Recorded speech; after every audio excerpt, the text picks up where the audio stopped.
10 Habits to Save More Money. It goes without saying that you should make a budget and keep track of where your money goes with a service like Mint or a spreadsheet of some kind. But these tips are for those of us who sometimes still struggle. And in addition to saving money, they might also make you happier and more focused.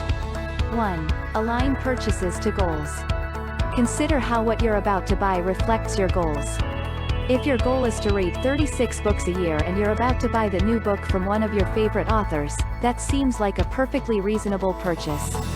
It's also not always about the actual cost. For example, a hard copy of a book you might suggest to your book club and then give to a family member would make more sense than an impulsive $10 that you spend on an ebook that you might not read and can't pass along. 2. Make a plan. Relatedly, when you sit down at the beginning of the year or a quarter to set or review your goals, in addition to estimating the time it might take to complete them, also project how much each one is likely to cost. This will give you a better idea about how much money you'll be spending and saving for the year, but it will also get you in the habit of sticking to a plan and avoiding purchases that don't advance your goals. 3. Benchmark. Most people have a trouble area or two. Clothes are a popular and pricey one, and it shouldn't be hard to determine what yours are. Once you have them identified, do a quick inventory of what you have and decide how much you actually need. Avoid going beyond that number unless you're willing to swap out the old for the new. I learned this habit when I lived in New York, not because I was trying to save money, but because I just didn't have much space to keep everything. It's really easy to avoid buying a new jacket when you have nowhere to hang it. 4. Get minimalistic. You can also just downsize. Some have turned this into a lifestyle, but you don't need to have it become extreme to be effective. It can be equal if an opposite joy to jettison unneeded things. Any clothes you haven't worn in a year or more should be the first to go. Selling items is a great side hustle to bring in some extra cash, but giving away things is just as satisfying. And don't fall into the trap of valuing your things more than they're worth if it means you can't unload them when you no longer need them. 5. Pay a philanthropy tax.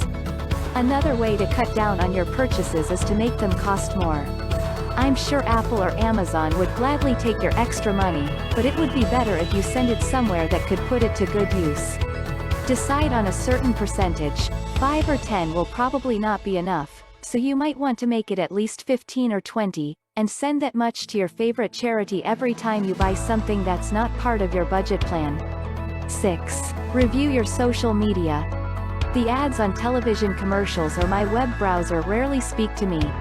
What does get me, however, are the social media feeds that I cultivate myself, especially YouTube. Unsubscribe from any channels or feeds that serve as temptations for you. And delete any apps that give you trouble. No one should be able to shop from their phone. 7. Use an accountability buddy. Ask a trusted friend and get him or her involved. A husband or wife might not be optimal depending on the nature of your relationship around money issues. Agree to tell this person every time you stray from your budget. Lying or hiding is a key indicator of substance abuse and gambling, and buying is no different.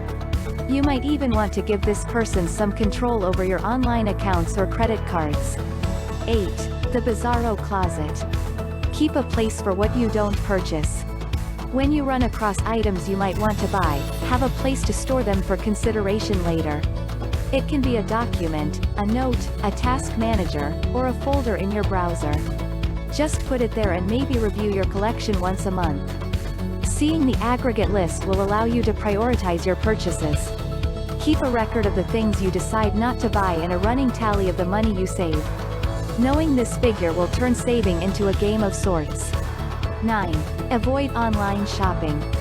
Apart from the many political reasons to boycott Amazon, it's also way too convenient. One-click purchasing and free shipping is a constant temptation. But you need to create some friction in your purchases. If you're unwilling or unable to find Amazon workarounds, you could try not subscribing to Prime, or perhaps using the monthly option to only join during the holidays or when you're most in need. You can also make sure that you're not always signed into the site, maybe making a difficult password that you can't remember it. This will force you to receive an email reset every time you sign in. 10. Real holiday cheer. holidays and birthdays are terrible times for the financially conscious. Apart from giving you seemingly good reasons to be irresponsible, there are social expectations that you will buy gifts for others. There's nothing wrong with buying gifts for people, of course, but this can easily get blown out of proportion and in a way that no one wants. The best way to keep the holidays in check is to be open about your needs and plans. "I'd rather have you spend money on something nice for yourself," is a simple mantra that will let people know where you stand about exchanging gifts. They might even feel the same. And instead of gifts, you could schedule time together to go on a hike or visit a museum, which could be less expensive and also mean more.